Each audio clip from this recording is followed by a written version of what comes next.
really interesting how your career spans the ending of whaling and then the addressing of new problems, which are problems entirely fixable.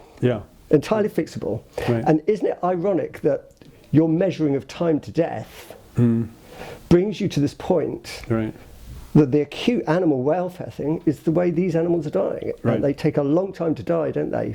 They do, and the word acute is interesting in terms of the spectrum of acute to chronic, because actually entanglement death is most commonly a chronic event. It's not an acute event.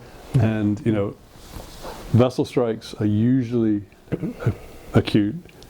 Harpoons are peracute. You know, the vessel strike animals usually die within a few hours. The average time to death for an entangled right whale, if it's lethally entangled, is around 5 to 6 months. And to this day, I remain bemused, befuddled, and depressed by the fact that we cannot have some red line that we should not be crossing. And I think that chronic entanglement is way beyond what is acceptable in a humane, thoughtful society. So by definition, we're not humane, we're not thoughtful in that context. So control, I'm kind of, to be good at ropes and to spend a lot of time doing ropes, you have to kind of live within control, and she needs to live in a place where she has no control. Otherwise she overthinks the bondage, because she studies with me and we learn together. So if she overthinks it, or she does whatever she's going to use her brain a little too much, and that's not ideal for her. Right. So we have to have that, like, consensual, non-consent, full control, full power exchange kind of thing. So she's consenting to not really have consent in those situations. My view is that it's always emotional, that as a human, you can't, if you care, you can't be unemotional. I am profoundly emotional, but I do think that it's possible to look at the bigger pictures and understand that what you state as a scientist cannot be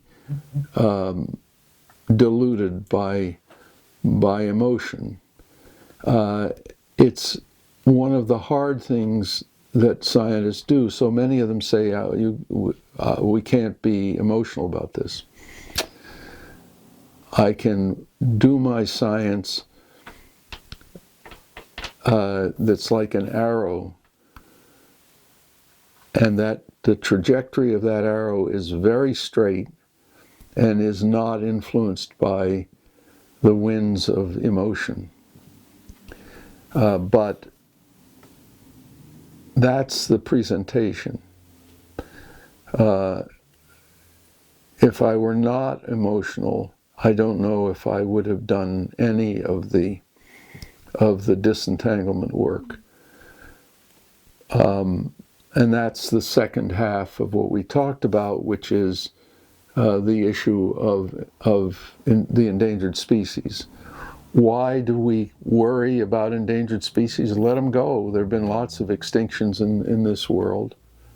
I think we do it because of something that is, I don't know, close to morality or religion or whatever, but it's certainly more emotional and less a business of proving a fact. If we want to do good conservation, which requires good science, we cannot infuse it with politics, which is an element of emotion, I suppose. I guess I agree with that. Yeah, I mean, I guess I do feel like we as humans are morally responsible. We know that it's our actions that are leading to this species extinction.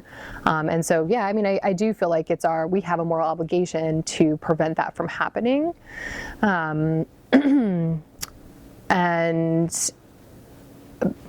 so, yes, I think the challenge that has existed in motivating conservation of right whales in particular is there's just, people need to want to do it. And it's almost more of I think for many years as scientists, we're like, oh, we'll just collect more data. We'll show people why this is happening, and that will make them care. But we've done that. We have decades of necropsy data, and it hasn't changed the hearts and the minds. And so I think, honestly, what we should have been doing for the past 20 years is having sociologists and social change makers being that voice for these animals. And you really do have to change hearts and minds to make people want to save them. So I guess that is a question of morality. It's a question of will, in terms of people don't like things that impact their kind of freedom, especially in this country. And so I think those two things are kind of at odds in saving them. Like, oh, but you have to slow my ships. Yeah, I guess it comes down to morality. It comes down to a desire and a willingness to change your behavior and how you live your life to save a species. Humans haven't been super good about making sacrifices for other species, unfortunately, unless it impacts them.